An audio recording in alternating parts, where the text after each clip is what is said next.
안녕하십니까, 박필대입니다. 지금 아주 낡은 다가구 주택 사진이 나가고 있죠.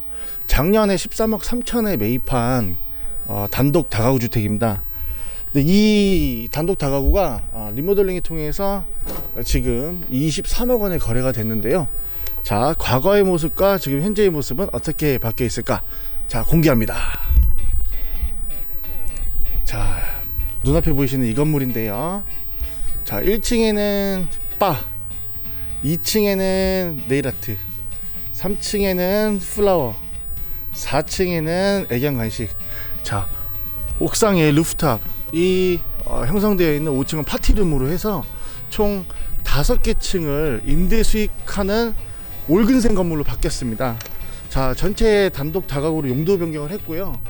그 과거에 있던 발코니 부분은 다 터가지고 테라스로 지금 현재 리모델링이 완료됐죠.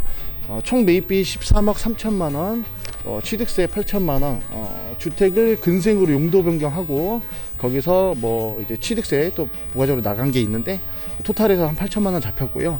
리모델링 비용은 총 2억 5천만 원이 들어갔습니다.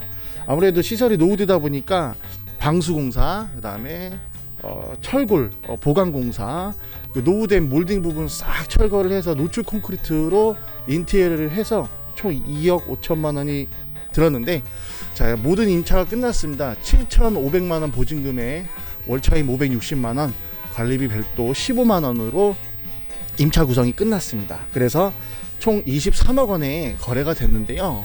사실 이 30억 원대 미만 중에서 5개 층 임대 주고 있는 데가 거의 없거든요. 그래서 월수익이 좀 높게 잡힌 선유도 역세권의 중공업 지역의 양평동 4가 근생 빌딩을 보고 있습니다. 그러니까 1년 사이에 어느 정도 필요 경비 지출을 통해서 리모델링 통해서 가치 상승이 확 되었죠. 어떻게 이 건물이 리모델링 되는지에 대한 확인은 끝났고요. 자, 선유도 역으로 나가서 이 상권이 앞으로 조성이 어떻게 될 건지 한번 파악해 보도록 하겠습니다. 자, 우리 분주하게 사진을 찍고 있는 박 팀장님 얼굴이 보이고요. 자, 요 건물 앞으로 바로 보이시는 대로변이 바로 있거든요. 선유도역까지 한번 걸어가 볼게요. 자, 우선 이 지역은요, 최근에 그 로컬 브랜드 상권 육성 사업으로 선유도가 그 선유로운 상권으로 지금 지정이 됐습니다.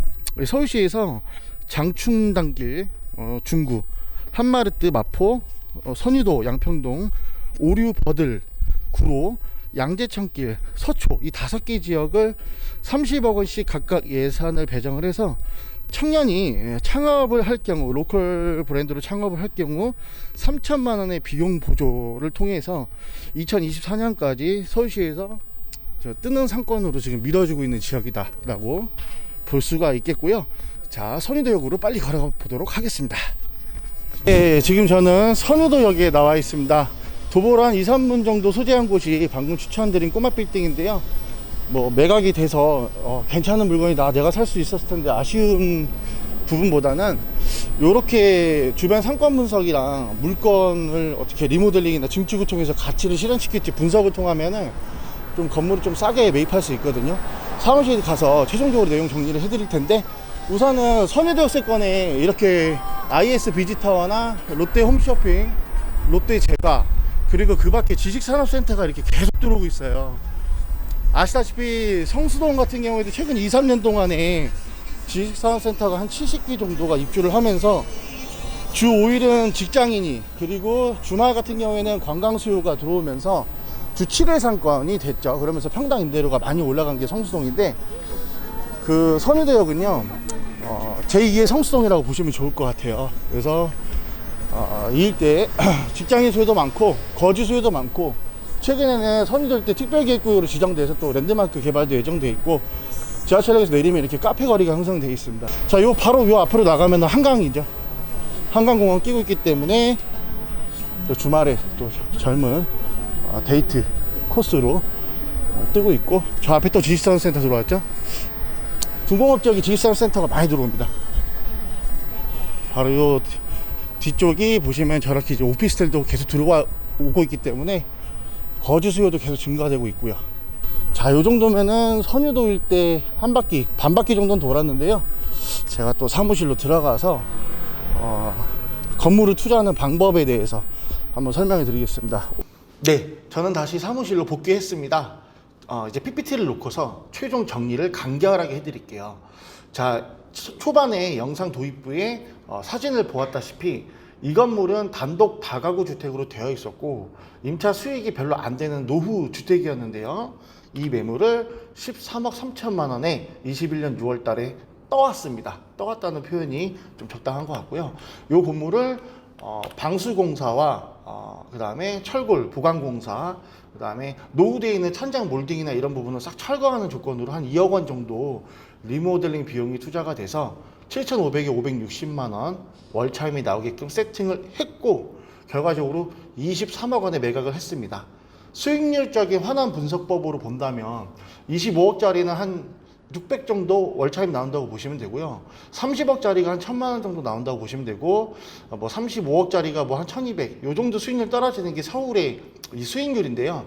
수익률만 놓고 보면 수도권이나 지방 투자가 훨씬 낫습니다. 근데 이제 시세 차익이라든지 임대료 상승 부분을 생각한다면 그래도 많은 분들이 아직도 서울 투자를 지향하시는데요. 이 건물의 장점이라면 사실 20억, 25억짜리는 땅도 작고 건평도 작고 층수도 낮습니다. 근데 5개 층을 쓰고 있거든요. 그래서 무엇보다 강점인데 왜 5개 층을 쓰고 있느냐. 1층에 소재한 위스키바가 사실상 반지하로 건축대장에 등재가 되어 있습니다. 아시다시피 지하실은 연면적이 산입이 안 되죠. 그래서 용적률을 꽉 채워서 5개 층을 쓰고 있는데 임차 구성까지 탄탄하고 현재 또 임차인들이 장사가 잘 된다고 하니까 뭐 누이 좋고 매부 좋고 모두가 다 만족할 만한 컨디션을 확보했다라고 볼 수가 있겠고요. 이 지역적인 특성을 한번 볼게요. 자, 성수동이 중공업 지역의 메카죠. 그리고 뜨는 지역이 영등포구의 중공업 지역입니다. 성수동에 뚝섬역이 있고 성수역이 있다면 영등포에는 선유도와 당산 역세권이 있는데 이 선유도 역세권 같은 경우에는 뭐 롯데 부지가 특별계획구역으로도 지정이 됐고 선유도 역세권일 때는 다 지구 단위 계획으로 묶였기 때문에 소규모 신축 개발보단 대규모 신축 개발들이 늘어나고 거의 대부분의 베이스가 지식산업센터가 들어온다는 부분이죠.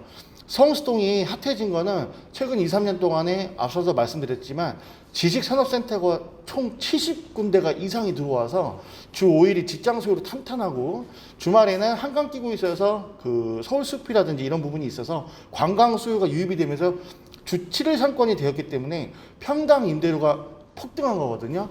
선유도 역세권도 같은 맥락의 개발이 진행 중에 있기 때문에 임대가 상승에 따른 매가 상승도 가능한 이 전도 유망한 지역이다라고 보시면 좋겠는데 디테일하게 들어가면요. 자, 선유도 역세권은 서울시에서 그 선의로운 상권이라고 해서 서울시에서 5개로 지정된 이 상권 조성 계획안이 있는데요. 청년들이 창업을 하게 되면 3천만 원 이내에서 지원 정책도 펼치고 있고 24년까지 예산 집행을 통해서 이 일대를 다 상권화시킨다. 그러니까 주변에 업무시설과 주거시설이 확대되고 인구 유입이 늘어났는데 거기에 비해서 로컬 상권은 약하니까 서울시에서 전폭적으로 지원을 하기 때문에 이런 부분이 또 향후에 이 지역의 상권 가치를 상승시킬 수 있는 요인이다라고 보실 수가 있겠고요. 임대계약서를 보시게 되면 그 1층 지하로 돼 있죠. 2천에 140만 원, 2층 1층이죠. 쭉쭉 나가 볼게요. 2천에 140, 3층 1,500에 100만 원, 자 4층 1,000에 100만 원, 5층 루프탑이 지금 현재 확보가 되어 있는 이 부분은 파티룸인데 월차임이 굉장히 저렴하죠. 엘리베이터가 없어서 그런 부분도 있지만 임대를 탄탄하게 구성한 것을 볼 수가 있겠습니다. 자, 그래서 정리를 해보면요. 저희가 건물 투자 같은 경우에는 강의를 통해서 어느 정도 커리큘럼을 짜고 스펙을 어느 정도 확보를 해놓고 물건을 보는 시야를 저희가 좀 교육을 하면서 진행을 합니다. 그래서 이런 게 많이 누적이 되면 이 매물이 좋은 매물인지 나쁜 매물인지 판단이 서거든요. 그래서 앞으로도 강의는 지속적으로 진행할 예정이고 저희가 진행했던 매매 계약, 빌딩은 이렇게 사례를 통해서 계속적으로 업데이트를 하겠습니다. 매물 자체를 유튜브에 올리면 좋은데 과거에 이제 손님 인척하면서 매물을 약간 중간에 이렇게 가로치기를 하려는 업자들도 있었기 때문에 앞으로는 이렇게 매매 사례 분석으로 저희가 좀 접근을 하겠고요. 오늘은 소액으로 이렇게 건물을 리터치 해서 좀 리모델링을 통해서 임차료를 최대한 증대시킨 후에 매각을 하는 포지션에 대해서 오늘 좀 설명을 드렸습니다. 자, 다음 영상에는 리모델링 필요 없이 과거에 설정된 임차료가 낮은 부분만 리터치, 재임대, 갱신을 통해서 매가를 올린 케이스도 제가 한번 잡을 예정인데요. 자, 오늘 영상도 지루했겠지만 끝까지 시청해 주셔서 대단히 감사합니다.